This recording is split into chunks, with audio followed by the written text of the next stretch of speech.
I never imagined a casual evening could lead to something so unexpected. But when my husband's best friend came into the room and saw me sitting there, everything changed in a way I still can't fully explain. That night was supposed to be innocent, but now I can't stop thinking about what almost happened. It was one of those nights where my husband had his friends over, nothing out of the ordinary. They all gathered in the living room, laughing, sharing stories, and watching the game. I didn't mind. I was used to these occasional get-togethers, and usually I just let them have their fun while I stayed in the background, minding my own business. But that night, something felt different. The energy in the room, the way he looked at me, it was subtle, but I noticed it. Maybe it was all in my head, or maybe there was something in the air. I brushed it off at first, but soon I couldn't ignore the way he kept glancing in my direction. My husband's best friend, Ryan, had always been around. He was part of our lives, a familiar face in our home, and someone I trusted without question. But that night, after a few drinks, I started to notice a shift in the way he interacted with me. It wasn't obvious at first, just small things. A lingering gaze when I walked by, a smile that seemed a little too long, but it was enough to make me feel off. By the time the evening was winding down, most of the guys had left, or were busy talking outside. My husband had stepped out to run an errand, leaving Ryan and me alone in the house. I didn't think much of it at first, but then he walked into the room where I was sitting, and suddenly I wasn't sure what to expect. He didn't say much at first, just a casual, "Hey, mind if I join you?" as he sat on the couch across from me. I smiled politely and nodded, trying to ignore the weird feeling that had settled in my stomach. We chatted for a bit, mostly small talk about the night and how work had been going for him. Everything seemed normal, but there was this tension hanging in the air. I tried to shake it off, thinking maybe it was just me overthinking things. But then, as our conversation continued, I noticed he started moving closer. Not in a way that would be obvious to anyone else, but I could feel it. His tone became softer, his eyes lingering on mine a little longer than they should have. I didn't want to assume anything. Maybe Ryan was just being friendly. After all, he'd always been kind to me, and I didn't want to make this into something it wasn't. But then, as we sat there, the room felt smaller. The space between us didn't seem so casual anymore.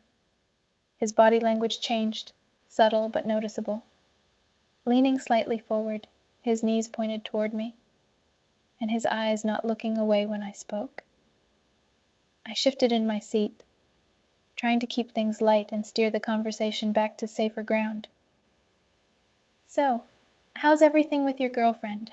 I asked, almost as if to remind him of his own relationship, of the line that shouldn't be crossed. He paused for a second, his smile fading just a little. "We broke up a while ago," he said, his voice lower than before. That response caught me off guard. I didn't know. He hadn't mentioned it before, and my husband never brought it up either. "I'm sorry to hear that," I mumbled, not sure what else to say. But the look in his eyes. There was something more to it, something he wasn't saying. The room grew quiet.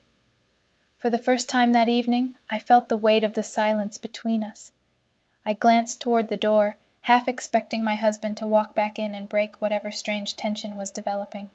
But the minutes dragged on, and he didn't return.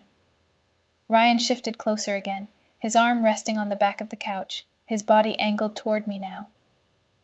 "You don't have to be," he said quietly, his eyes locking onto mine. "It's probably for the best."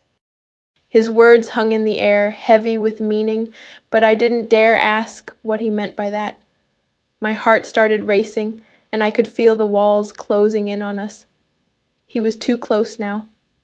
Too close for this to be just a friendly chat between two people waiting for their mutual friend, my husband, to come back. The air felt thick, and I struggled to find something to say, something that would diffuse this situation before it went too far. But then he leaned in, just a little closer, his voice dropping even more. You ever feel like things just happen for a reason? His eyes were searching mine, and I knew what he was implying. This was the moment where everything could change, where a single wrong move could lead to something I couldn't take back. My mind was racing. Part of me wanted to stand up, to walk away before anything could happen, but another part of me stayed, frozen, curious, conflicted. I could feel my heart pounding in my chest. Ryan's words lingered, heavy with unspoken meaning, and I knew exactly what he was getting at. A part of me was screaming to stand up, to leave the room, to put distance between us before something happened that I'd regret. But then there was another part of me, a quieter, more dangerous part, that stayed seated. I don't know why. Maybe it was the curiosity, or maybe it was the unexpected thrill of the situation. My husband's best friend sitting just inches away from me, clearly thinking about crossing a line we both knew was there. I shifted in my seat, my mind racing, but my body refused to move. "What do you mean by that?" I asked, my voice barely above a whisper. I don't know why I asked. I should have known better. But the tension between us was thick now, almost impossible to ignore, and I needed him to spell it out, to say out loud what we both knew was happening beneath the surface. Ryan's eyes darkened, and he leaned in a little closer. I just think. Sometimes things happen for a reason. Maybe we're meant to end up where we are. His words were smooth, almost too smooth, like he had rehearsed this in his head long before tonight. I felt my breath catch, and I knew that if I didn't stop this now, something would happen that I couldn't undo. I wanted to say something, anything that would break this growing tension, but before I could, I heard the sound of keys rattling at the front door. My heart jumped in my chest as I realized my husband was finally home. In an instant, I stood up, almost knocking over the coffee table in my rush to create space between Ryan and me. My face burned with guilt, even though nothing had happened yet. Ryan stayed seated, his expression unreadable. He didn't seem flustered, didn't move a muscle. Almost as if the moment we'd just shared didn't affect him the way it had affected me. The door swung open, and my husband walked in, completely oblivious to the storm that had been brewing just moments before. "Hey, you guys still here?" he asked casually, throwing his keys on the counter and walking over to us. I forced a smile, hoping he couldn't sense the tension that was still thick in the air. "Yeah, we were just talking," I replied quickly, my voice shaky. But he didn't seem to notice. He laughed, oblivious, as Ryan stood up slowly, giving me a look I couldn't quite read. It wasn't regret, but there was something in his eyes, something unfinished, something that hadn't been said yet. Ryan said his goodbyes and left shortly after, but the tension between us hadn't disappeared. As he walked out the door, I couldn't help but feel like this wasn't the end. Something had been started in that room, something that wasn't finished, and I had a feeling it wasn't over yet. The moment Ryan left, I felt a wave of relief wash over me. But it wasn't the kind of relief that comes when a problem is solved.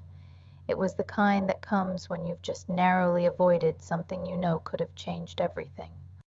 I glanced at my husband, still laughing and chatting about his night, completely unaware of what had almost happened in that room. My mind was still racing, my body tense from the near miss. But as the days passed, I couldn't stop thinking about that moment. The way Ryan had looked at me, the way he had spoken, as if he knew exactly how close we'd come to crossing a line that could never be uncrossed. And worst of all, I couldn't stop wondering if it would happen again. Every time I saw Ryan after that night, I felt it. The same tension, the same unspoken understanding, that we had shared something dangerous. My husband remained blissfully unaware, still inviting Ryan over, still treating him like family. And each time, I'd find myself avoiding being alone with him, making excuses to stay in the kitchen or join the others, anything to keep from finding myself in that same situation again. But Ryan didn't make it easy. He wasn't obvious about it, nothing anyone else would notice. But there was always that look, that small smile, the way he lingered just a little too long when no one else was around. It was as if he was waiting for another opportunity, waiting to see if I would let things go further next time. And that was the worst part, knowing there might be a next time, knowing that as long as he was around, that tension would always be there, lurking just beneath the surface. I knew I had to make a choice. I could let this tension continue to build, always wondering if we'd end up back in that room again, or I could put an end to it, once and for all. But how do you end something that hasn't even really begun?